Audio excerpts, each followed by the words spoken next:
मेरा बात समझ ले, कोई हरिजन है तो घोड़ा घोड़ा रही हो, गधा गधा।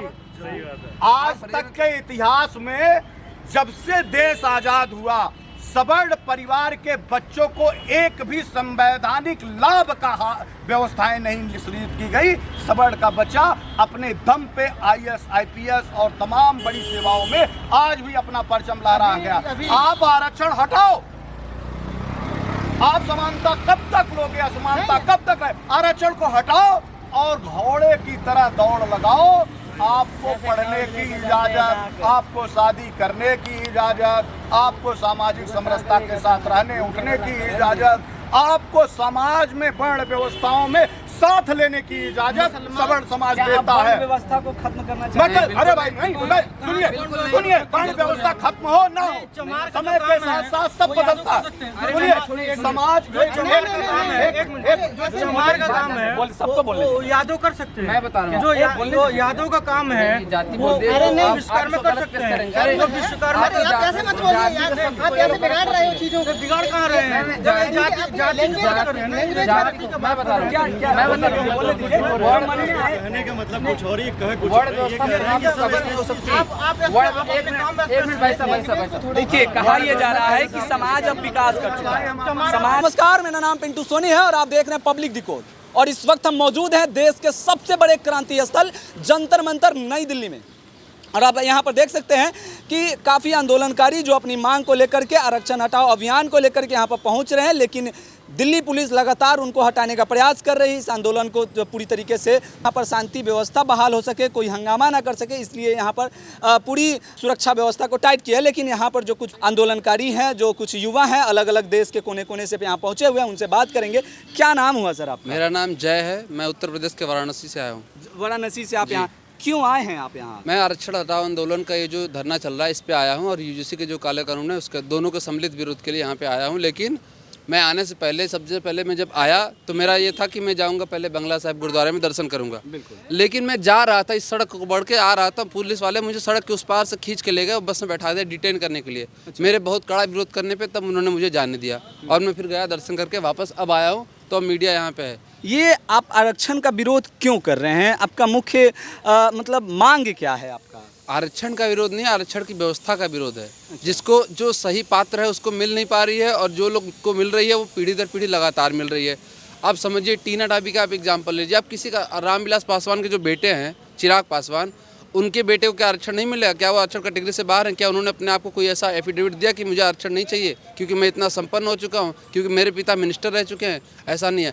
अमित शाह जी के बेटे जय शाह, जो कि बीसीसीआई के अध्यक्ष थे, अब आईसीसी के भी हैं, क्या उन्होंने कोई एफिडेविट दिया है अमित शाह ने या जय शाह ने कि अब मैं ओबीसी कैटेगरी से नहीं आता हूँ? अलबत्ता अमित शाह जी, मोदी जी चिल्लाते हैं स्टेज से पूरे देश के सामने हर बार कि मैं ओबीसी समाज का बेटा हूँ, मैं ओबीसी से आता हूँ। अरे भाई साहब, अगर आप प्रधानमंत्री बन के भी आपकी कैटेगरी चेंज नहीं हो रही है तो इसका मतलब आरक्षण बेकार है, क्योंकि आरक्षण से तो खाली नौकरी मिलेगी। आप तो देश के सर्वोच्च मुखिया होने के बाद भी आप कैटेगरी नहीं छोड़ पा रहे हो, तो आप ऐसे जातिवाद खत्म नहीं कर पाओगे। दूसरी बात, आप सरकार खुद ही जाति प्रमाण पत्र दे रही है, जिले स्तर पे, ब्लॉक स्तर पे आप जातिवाद को बढ़ावा दे रहे हो। हर काम जाति देखकर, जाति पूछ कर हो रहा है। उसके बाद जातिवाद खत्म करने के बाद कैसे खत्म होगी? अगर क्या ये सत्य नहीं है कि पिछले 1000 वर्षों से ये जो पिछड़े वर्ग के लोग हैं, जिनके साथ जाति हुई है, जिनके साथ शोषण हुआ है, शिक्षा से वंचित रखा गया है, क्या अगर उनको ये आरक्षण मिला है और आप आरक्षण हटाने की बात कर रहे हैं तो उनके साथ अन्याय नहीं होगा? ये पहली बात तो हजारों सालों से जो शोषण हुआ है उसका कोई प्रूफ, कोई तथ्य नहीं है। क्योंकि मैं आपको बताता हूँ, यही इसका मतलब है कि महात्मा गांधी गलत थे, डॉक्टर भीमराव अंबेडकर गलत थे, संविधान सभा के सदस्य गलत थे। क्यों? हाँ, मैं आपको बताऊंगा। डॉक्टर भीमराव अंबेडकर की पढ़ाई किसने कराई, आप बताइए? पहला सवाल। दूसरा सवाल, डॉक्टर भीमराव अंबेडकर की पत्नी कौन थी? तीसरा सवाल, डॉक्टर भीमराव अंबेडकर के गुरु, जो पहले गुरु थे, वो कौन थे? मैं सब सवाल का जवाब मैं दूंगा आपको। सुनिए, आगे बताता हूँ। जो आप कह रहे हैं हजारों साल से हुआ है, मैं कह रहा हूँ आप लोग कहते हैं कि 200 साल तक अंग्रेजों का शासन था, अभी इमीडिएटली आज़ादी के पहले। उसके पहले मुगलों का था 500 साल तक। 700 साल, 800 साल आप केवल उनको दे रहे हैं। तो जनरल कैटेगरी ने उस पर अत्याचार किया कब? आपको 10% आरक्षण दिया गया है ना? 10% ईडब्ल्यूएस वो केवल चूरन है।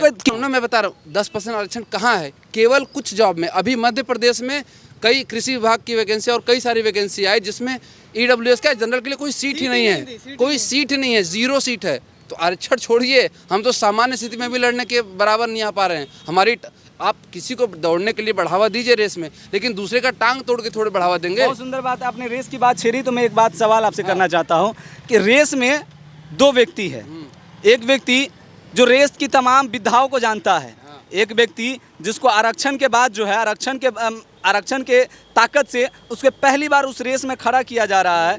क्या लगता है कि उस 100 मीटर की रेस में उसको उतनी ही मानसिकता से उतनी ही ताकत मिल पाएगी जिसको पहले से विधा है रेस की और जिसको अब मिल रही है विधा रेस में भाग लेने की? मैं बता रहा हूँ आपको ना, जो आप 100 मीटर की रेस में दो बंदे को खड़ा करें, मैं हूँ, मेरा दोस्त है, मेरा दोस्त SC ST से है, मैं जनरल से हूँ, हम दोनों को खड़ा कर दिया आपने रेस में, लेकिन मैं 1997 में पैदा हुआ, ये भी 97 में पैदा हुआ। आप उसी समय इनको सुविधाएं देते, आपने तो मेरी सारी मेहनत को ही जीरो कर दिया, इनको मेरे बराबर ला के खड़ा कर दिया, क्योंकि आप पिछले 30 सालों में सुविधाएं इनको नहीं दे पाए। 75-80 साल में भी अगर आप आरक्षण के साथ किसी का डेवलपमेंट नहीं कर पाए, आज़ादी के समय 600 जातियाँ OBC में थी, आज 1200 हैं। मतलब ये जो आरक्षण मिला है, ये क्या लोगों को पीछे धकेल रहा है? अगर ये पीछे धकेल रहा है तो बहुत बड़ा सवाल है। मालूम है हमारी भारतीय संस्कृति कितनी विधाओं से परिपूर्ण है। जब हमारे यहाँ शादियाँ होती हैं ना, सबड़ समाज नहीं, पूरे समाज के लोग, वर्ण व्यवस्थाओं की बात करिए, वर्ण व्यवस्थाओं में जब हमारे यहाँ शादियाँ होती हैं, तो जब शादी होती है तो किसी के यहाँ की दुल्हन जब बनती है तो उसको चूड़िहार, वो बिरादरी जिसको मुस्लिम कहा जाता है, उससे चूड़ी और सुहाग दिलाया जाता है। दूसरी बात आइए,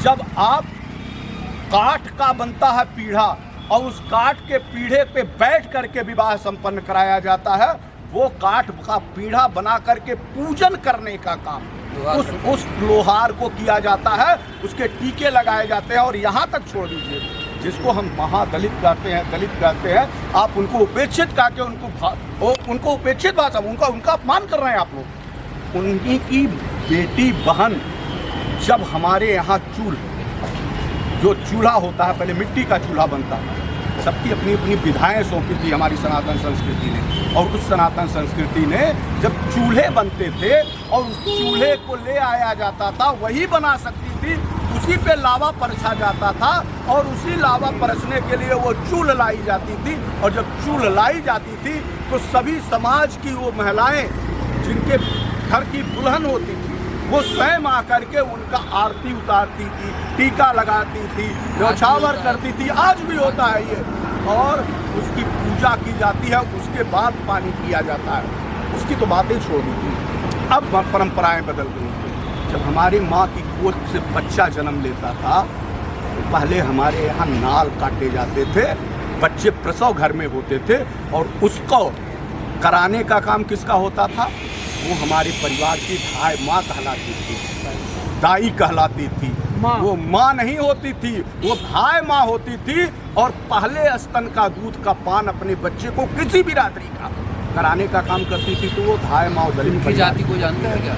आप जाति की बात करते हैं। हमने समाज ने, हमारे पद्धति ने कभी जाति, धर्म, मजहब, व्यवस्थाएं कतई नहीं रखी।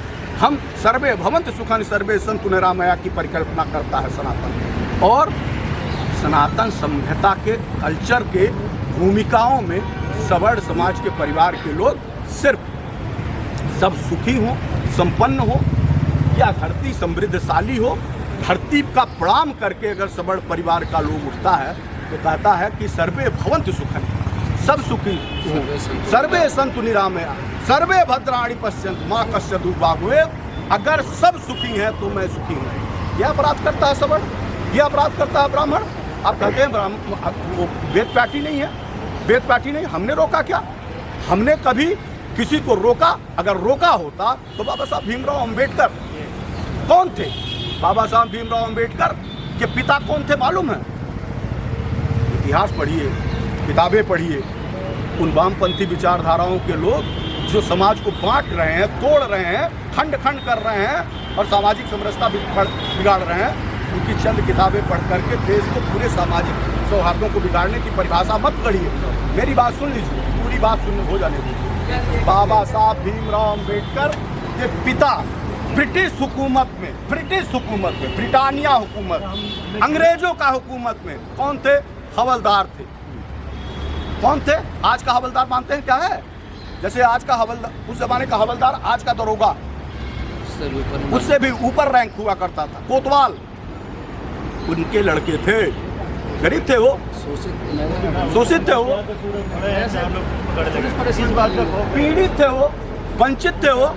लेकिन जब आई ना कि जब बात अच्छी, हाँ है, पहले था, लेकिन उसमें भी अच्छे लोग, अच्छे से सारी दुनिया में बुरे नहीं। भूमिका बहुत इतना भूमिका नहीं बांधना है, लेकिन मैं एक सवाल है, सुप्रीम कोर्ट के 7 बेंचों के जज ने एक मतलब 7 जजों की बेंच जो है, जो SC ST जो कैटेगरी के जो समाज है उनके लिए उपवर्गीकरण की बात है, लेकिन उसी का विरोध मौजूद सत्ता पक्ष जो है विरोध कर रहे हैं। 4 पकड़े थे। आखिर इसका मुख्य कारण क्या है जिसको आप अब मतलब कहा जाता है कि इस वक्त जो बीजेपी के कोर वोटर के रूप में सवर्ण समाज आते हैं, उनके समर्थन के रूप में आते हैं, लेकिन आज सवर्ण समाज के साथ ही बीजेपी खड़ा होता हुआ क्यों नहीं? आप 4 भाई हो ना, 4 भाई हो, 4 भाई मिलकर के एक भाई को मारने लगो, तो यहाँ बैठे 3-4 भाई क्या करेंगे? आप कमजोर हो, पहले आपको बचाएंगे कि आपको वही सब मिल करके मारेंगे? पहले जाओ उधर जाओ। ये 4 भाई आपस में लड़ रहे हो, यहाँ कुछ लोग बैठे हैं और इसमें आप कमजोर हो, पीड़ित हो, आपको मार रहे हैं, तो हमारा धर्म क्या बनता है? हम आपको बचाएं पहले कि इनके साथ मिल करके आपको मारे और आपका कचूमर ढीला हो गया। ये हाथों में 4 अंगुलियां हैं, हिंदू, मुस्लिम, सिख, ईसाई, चारों भाई हैं ना। अगर इन चारों भाइयों में आपस में टकराव रहेगा और अगर कानून और देश में ये राजनीतिक व्यवस्थाएं वर्ग विभेद कराएंगी तो समाज का कोई भी वर्ग निकल करके बाहर आएगा। ये तमाम जो एक्ट प्राविधान जो लाए जाते हैं वो राजनीतिक गुणागणित लाभ के लिए लाए जाते हैं, उससे समाज के हितों का कोई ध्यान नहीं होता है। जातियों में जात के बांट करके समाज को विखंडित करके अपनी राजनीतिक गोटियां से। तो क्या आप मानते हैं कि आज के एनडीए सरकार वोट बैंक की राजनीति करती है? शुरू से कर रही है, पिछड़ों का वोट शुरू से कर रही है, शुरू से कर रही है। कुछ बाकी है क्या? पहले हम होली देखते थे, दिवाली देखते थे, ईद देखते थे, दशहरा देखते थे, सब गुम हो गया है। घर घर के पे लोग किसी को होली में कौन सा भाई किस पे क्या लगा दे और किसको मन करे कि हम एक एप्लीकेशन लेकर के पहुंच जाए और SC ST एक्ट का मुकदमा दर्ज करा दे। ये कभी होता था क्या पहले?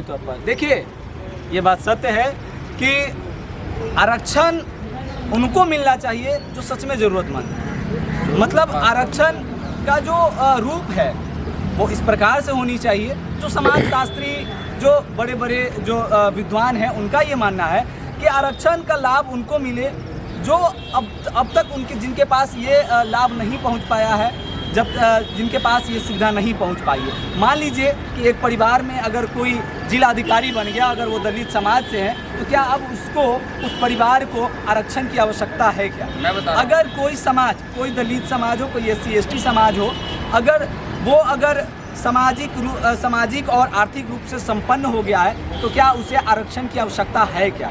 तो ये सवाल है। लेकिन सवाल ये भी है कि जब सुप्रीम कोर्ट ने इस पर विचार करने की बात कही, जब सरकार को इस पर बात करने की और विचार करने की बात कही, तो सरकार ने पूरी तरीके से जो है इसको खारिज कर दिया और इसका कड़ा विरोध किया कि दलितों को जो आरक्षण दिया जा रहा है, चाहे वो ST SC को, वो आरक्षण सिर्फ आर्थिक सुधार के लिए नहीं बल्कि समाज में अस्थिरता की जो भावनाएं पिछले कई सदियों से चलता आ रहा था, उसको खत्म करने के लिए जो है, खंडित करने के लिए किया जा रहा है। ये उनका तर्क है। बाकी आम जनता का अलग तर्क है, युवाओं का बिल्कुल नहीं है।